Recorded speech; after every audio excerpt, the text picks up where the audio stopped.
semuanya, sahabat hukum. Perkenalkan, nama saya Ariel Huta Barat. Saya seorang advokat, lawyer di Jakarta. Oke, kali ini saya akan mencoba berbagi bagi teman-teman semuanya tentang sedikit ilmu dan pengalaman tentang hukum. Oh ya, sebelum saya memberikan sedikit pemaparan, boleh di like, komen, subscribe channel YouTube-nya sahabat saya, Hendra Tambunan, LBH Dalian Datolu. Oke, sahabat hukum semuanya, saya akan mencoba memberikan sedikit materi tentang perlukah didampingi seorang advokat ketika kita memiliki permasalahan hukum. Sebelum membahas, saya akan coba menjelaskan apa sih advokat itu. Advokat itu ketika ditinjau berdasarkan Undang-Undang Nomor 18 tahun 2003 pada pasal 5 ayat 1 dijelaskan advokat adalah penegak hukum. Dengan kata lain, advokat itu setara dengan kepolisian, kejaksaan, dan hakim. Kembali ke topik pembahasan yang akan saya bagikan kepada teman-teman semua terkait perlukah didampingi oleh seorang advokat. Untuk lebih mudah dipahami, saya akan coba membawakan sebuah ilustrasi. Misalkan, pada suatu ketika beberapa oknum polisi mendatangi rumah saudara. Saudara dituduh melakukan suatu tindak pidana yang saudara sama sekali tidak lakukan. Pada saat tersebut, posisi saudara tidak didampingi oleh seorang advokat, dan saudara juga tidak begitu paham tentang bagaimana prosedur penangkapan. Di saat tersebut, saudara langsung dibawa ke kantor polisi tanpa ada menunjukkan surat perintah tugas dan surat perintah penangkapan sebagaimana diatur berdasarkan KUHP. Ketika sampai di kantor polisi, saudara diperiksa oleh polisi atau biasa disebut dengan penyidik. Pada saat diperiksa oleh penyidik atau lazim disebut dengan BAP, berita acara pemeriksaan, saudara lagi-lagi dipaksa mengakui perbuatan yang sama sekali tidak saudara lakukan. Di posisi tersebut juga saudara belum didampingi oleh advokat atau kuasa hukum.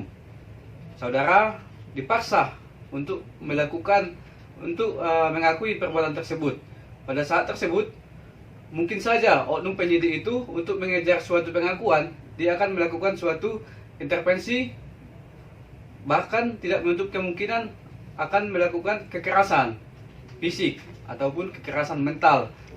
Pada saat tersebut, dikarenakan saudara yang tidak paham akan hukum, mengingat juga saudara tidak didampingi dengan seorang advokat yang profesional, saudara mengakui suatu perbuatan yang sama sekali saudara tidak pernah lakukan. Dikarenakan hal-hal tadi, saudara tidak didampingi oleh seorang advokat yang profesional. Nah, itu adalah suatu contoh kasus ketika kita dihadapkan dengan permasalahan hukum, tetapi kita tidak didampingi oleh seorang advokat yang profesional. Nah, saya akan mencoba membuat perbandingan ketika seseorang itu didampingi oleh advokat. Contohnya kasus yang tadi, ketika pada saat beberapa oknum polisi mendatangi saudara atau rumah saudara dan menyatakan bahwa saudara ditangkap dikarenakan melakukan suatu tindak pidana, saudara yang merasa bahwa saudara tidak melakukan itu, saudara langsung menghubungi saudara keluarga atau kenalan yang berprofesi sebagai advokat. Singkat cerita, ketika advokat tersebut sampai di lokasi tersebut, memang untuk bisa bertindak mewakili kepentingan hukum saudara, saudara harus memberikan kuasa kepada advokat tersebut, apakah secara lisan atau tulisan. Ketika advokat tersebut telah diberikan kuasa, maka secara hukum dia memiliki legal standing untuk memberikan pembelaan terhadap saudara, supaya hak-hak hukum saudara bisa diakomodir dengan baik. Hal pertama yang dilakukan oleh seorang advokat tersebut, walaupun dalam posisi genting, advokat tersebut akan mempertanyakan apakah ada surat perintah surat tugas polisi tersebut untuk melakukan penangkapan terhadap saudara, dan apakah ada surat perintah penangkapan yang dikeluarkan untuk penangkapan atas diri klien advokat tersebut. Seandainya pun itu ada terpenuhi, maka dipertanyakan juga apakah pada saat penangkapan tersebut itu polisi tadi sudah berkoordinasi dengan pemerintah setempat, misalkan kepala RT atau kepala RW. Karena kan di KUHP itu jelas diatur bahwa untuk suatu penangkapan itu harus dibawakan administrasinya, bahwa ada surat perintah tugas, ada surat perintah penangkapan, dan disaksikan oleh pemerintah setempat. Kita misalkan juga itu ada terpenuhi oleh polisi tadi, tiba-tiba saudara dibawa ke polisi dengan didampingi oleh advokat tadi.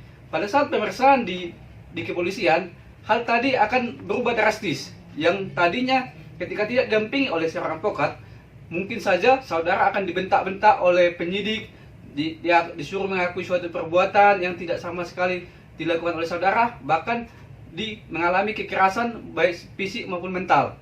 Nah, ketika saya terlapor atau tersangka didampingi oleh advokat, maka hal-hal tadi yang contoh kasus tadi itu akan diminimalisir atau bahkan tidak akan terjadi apabila kita telah didampingi oleh seorang advokat yang profesional. Misalkan tadi ketika ditanya, penyidik akan mempertanyakan hal-hal tadi, apakah memang benar saudara melakukan tindak pidana, tapi sifatnya akan berbeda. Dan saudara juga ketika didampingi oleh advokat, mungkin saudara akan merasa lebih nyaman, saudara akan bisa lebih terbuka untuk melakukan suatu untuk menjawab pertanyaan-pertanyaan yang dilontarkan oleh penyidik. Ketika memang sifatnya seorang advokat itu dalam pemeriksaan di kepolisian lebih ke pasif, tapi seorang advokat akan memastikan bahwa klien dia tidak diintervensi, diintimidasi, bahkan tidak akan mengalami kekerasan fisik.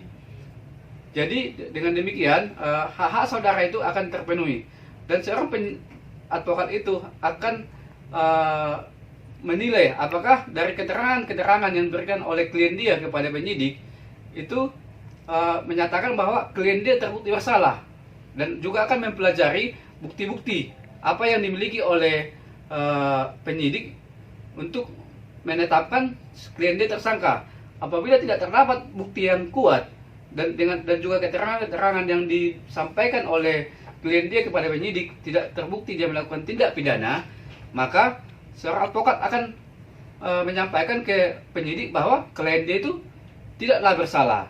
Sekalipun dipaksakan juga bahwa dipaksakan oleh penyidik bahwa saudara atau klien advokat tadi bersalah, maka seorang advokat akan bertindak melakukan upaya hukum. Karena ketika dia udah dampingi dari awal, dia yakin klien dia tidak bersalah, maka ada upaya hukum juga yang akan dilakukan oleh advokat tadi untuk mengakomodir hak-hak hukum saudara. Misalkan dia akan melakukan upaya hukum pra-appeal dikarenakan dia merasa bahwa ada kejanggalan. Misal kayak tadi di awal penangkapan tidak terdapat surat perintah tugas, terus tidak ada surat perintah penangkapan dan tidak disaksikan oleh pejabat setempat, maka itu adalah salah satu hal yang bisa dilakukan oleh advokat untuk melakukan pra-appeal terhadap penetapan ataupun penahanan terhadap diri saudara. Jadi mungkin dari ilustrasi yang tadi saya sampaikan, mungkin saudara bisa menyimpulkan gimana keuntungannya ketika kita didampingi oleh seorang advokat dan tidak didampingi oleh seorang advokat. Memang perlu saya sampaikan, mungkin di mata masyarakat itu ketika kita berurusan dengan advokat itu kita selalu bicara dengan duit.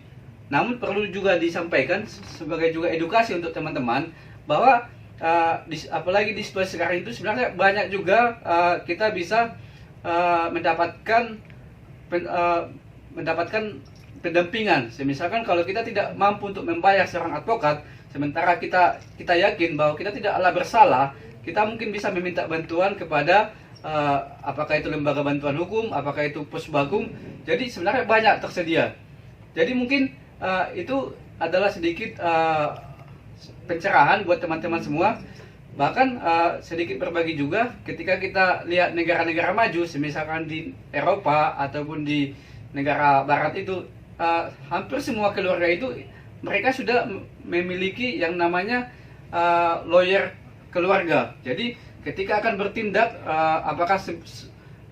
apakah dia akan melakukan perjanjian, mereka terlebih dahulu berkonsultasi dengan lawyernya untuk meminimalisir terjadinya permasalahan hukum di kemudian hari. Jadi perlu juga saya sampaikan juga untuk teman-teman semua bahwa advokat itu tidak serta-merta diperlukan ketika kita bermasalah hukum, tapi jauh sebelum kita bermasalah hukum atau kita akan melakukan suatu perbuatan hukum, misalkan ada perjanjian jual beli ataupun melakukan kerjasama dengan seseorang, itu kita tidak ada salahnya kita konsultasi dulu dengan mereka yang paham akan hukum atau kita sebut dengan advokat.